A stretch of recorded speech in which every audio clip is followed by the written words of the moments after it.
Hello साथियों, कैसे हैं आप लोग। आशा करता हूं कि आप लोग ठीक होंगे।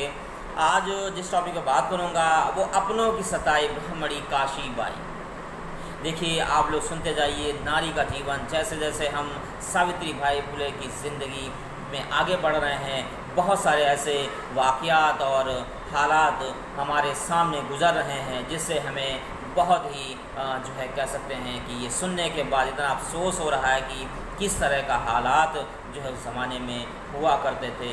लोग इन चीज़ों से अनभिज्ञ हैं, इनको हमें जानना चाहिए साथियों, जानना चाहिए। तो पूना शहर दो नदियों के बीच बसा हुआ है। या एक नदी का नाम मुला नदी, दूसरी का नाम मुठा नदी है।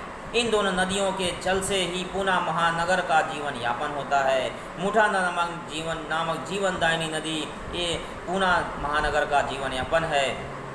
एक दिन जीवन लेने वाली नदी बनते बनते रह गई। घटना इस प्रकार है, सुनते जाइए साथियों। और आपको जो है जरा सा भी सुनेंगे तो आपको बस ऐसा लगेगा कि बस आपकी आंखों से आंसू लगातार बहते जा रहे हैं।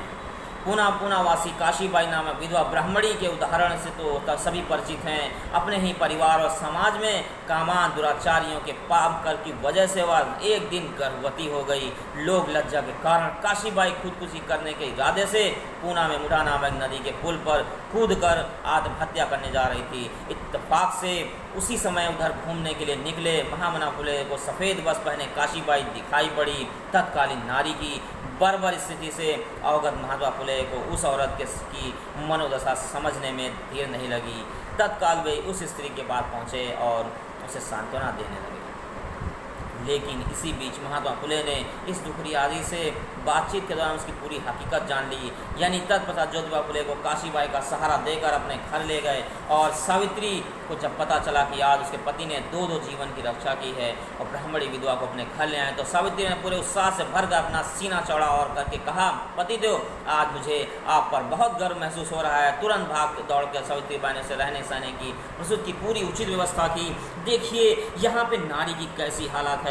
यानी कि उसे अगर वो विधवा हो गई, उसका पति मर गया है, अगर इस तरह के भी हालात, इतने ताने सहने पड़ते हैं, इतने ताने सहने, लोग इस समाज इतना ताना देता है साथियों, इतना ताना देता है कि ऐसा लगता है कि उसको ज़िंदगी जीने का हक ही नहीं है, या उसे औरत को ज़िंदगी जीने का हक नहीं है। इस तरह के हालात थे कि ज़िंदगी जी नहीं सकती वो। यानी अगर उसका पति मर गया तो सब कुछ खत्म हो गया। ऐसा नहीं है साथियों, ऐसा नहीं होना चाहिए, लेकिन ऐसा था। क्या आज हम हमारे समाज में इस तरह के भी लोग हैं, खाली बस आदमी रह सकता, औरत नहीं रह सकती? वो ये भूल जाते हैं कि उनको भी एक औरत ने ही जन्म दिया और औरत से ही समाज कंप्लीट होता है, वरना समाज नहीं बनेगा। आज जो आपके समाज में आपको जो है घर का चिराग और घर का वारिस देती है, उस औरत को आप भूल जाते हैं, उस औरत को भूल जाते हैं। लोग क्या करते हैं कि औरत बस घर में काम करे, खाना पकाए और बस खत्म। लेकिन हमें चाहिए कि हमें अपने और जो हमारे घर की औरतें हैं, कम से कम उनको अच्छी से अच्छी शिक्षा देनी चाहिए, जिससे कि वो समाज में यानी हमारे बच्चों को अच्छी शिक्षा दे सकें, जिससे वो अच्छी शिक्षा जब ग्रहण करेंगे तो उनके अंदर अच्छे अच्छे गुण आएंगे और हमारा सम्मान करेंगे और आगे वो उससे फिर अपने नस्ल को सुधारेंगे। फिर उससे यानी एक इंसान के सही होने से कई पीढ़ियाँ सही हो जाती हैं, कई पीढ़ियाँ सही हो जाती हैं। क्या इन चीज़ों को हमें नहीं जानना चाहिए? क्या हमें इन चीज़ों को नहीं करना चाहिए साथियों? लेकिन होता क्या है, आज उसका उल्टा हो रहा है।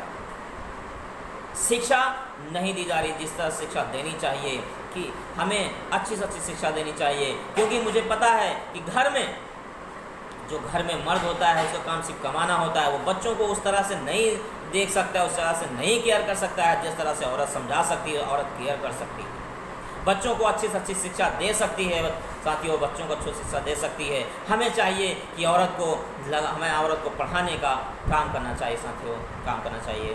Thank you.